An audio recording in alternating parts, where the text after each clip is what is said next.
On September 25, 1980, tragedy struck the music world. John Bonham, the thunderous heartbeat of Led Zeppelin, was found dead at Jimmy Page's home in Windsor, England. The night before, Bonham had reportedly consumed the equivalent of 40 shots of vodka in just 24 hours. By the following afternoon, he was gone. The band's world shattered instantly. This wasn't just the loss of a drummer. Bonham was larger than life, a man whose presence on stage defined Led Zeppelin's sound. With him gone, everything changed. History itself took a different course. Bonham's death wasn't simply a tragedy, it was a breaking point. Within weeks, the surviving members of Led Zeppelin, Jimmy Page, Robert Plant, and John Paul Jones, issued a statement. They could not continue without him. The bond that held them together had been irreversibly broken. Plant later admitted it wasn't just about replacing Bonham. It was about integrity. He felt that carrying on would be exploiting his dead friend's memory. Survivor's guilt weighed heavily on him. "I couldn't just put myself in a jukebox," Plant would later say. This was more than grief. It was transformation. Bonham's death forced Robert Plant to reinvent himself as both an artist and a man. Over the next 4 decades, rumors of a Led Zeppelin reunion never stopped. Promoters dangled staggering sums, $25 million for a single headline show at Glastonbury, $500 million for a world tour. Experts estimated that a reunion could have grossed over $1 billion, and yet Plant refused every offer. Why? He made a promise to himself after Bonham's death. He would never exploit their friendship for money or nostalgia. "Why risk destroying something perfect?" he confided privately. Plant had seen too many legendary bands embarrass themselves with mediocre comebacks. He wouldn't let Zeppelin become one of them. Jimmy Page, however, struggled with unfinished business. To him, Led Zeppelin's legacy deserved to continue. Almost immediately after 1980, he began searching for ways to carry on. The first attempt came at Live Aid in 1985, with Phil Collins and Tony Thompson recruited to fill Bonham's shoes. The result was disastrous, criticized as sloppy and unfocused. Even Page admitted, "We could never really get off the ground playing together, it just wasn't the same." A second effort came at the Atlantic Records' 40th anniversary concert in 1988, this time with Jason Bonham, John's son, on drums. The chemistry felt closer, but critics still noted the magic was missing. Finally, in 2007, at the O2 Arena reunion concert, Jason joined Plant, Page, and Jones once more. This time it worked. Fans described it as magical. Critics hailed it as proof Zeppelin still possessed otherworldly chemistry.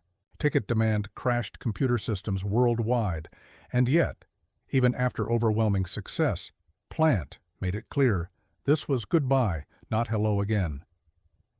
Jason Bonham grew up in his father's shadow, burdened by expectations. Could he honor his father's legacy without being consumed by it? Fans asked. At the O2 Arena, Jason proved he could. He channeled his father's thunderous drumming while adding his own subtle touches. For many, it was as if John Bonham himself had returned for one night. Jason understood something the others sometimes forgot. It wasn't just about music, it was about closure. But after the show, Plant stood firm. "Knowing my father, he respected that decision," Jason admitted. For Robert Plant, it was clear: no full tour, no permanent comeback. Jimmy Page never stopped pushing. Behind the scenes, he pitched one-off shows, reunion tours, even new albums. But Plant always declined.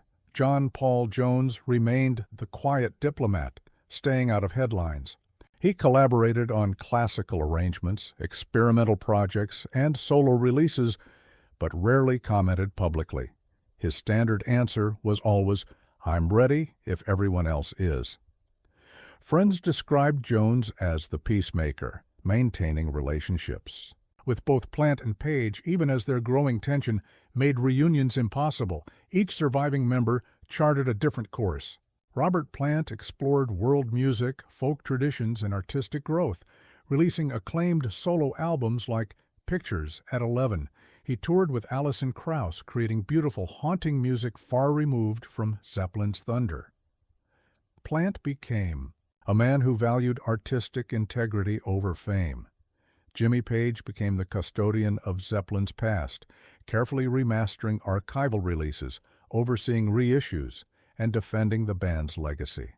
Yet privately, he wrestled with frustration, each rejection from Plant deepening his sense of unfinished business. John Paul Jones pursued collaborations across genres, from classical experiments to rock projects. Though never as visible as his bandmates, his dedication to musical boundaries remained strong together.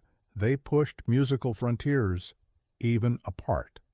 Full Led Zeppelin reunion tour could have been the highest grossing in history, more than $1 billion worldwide.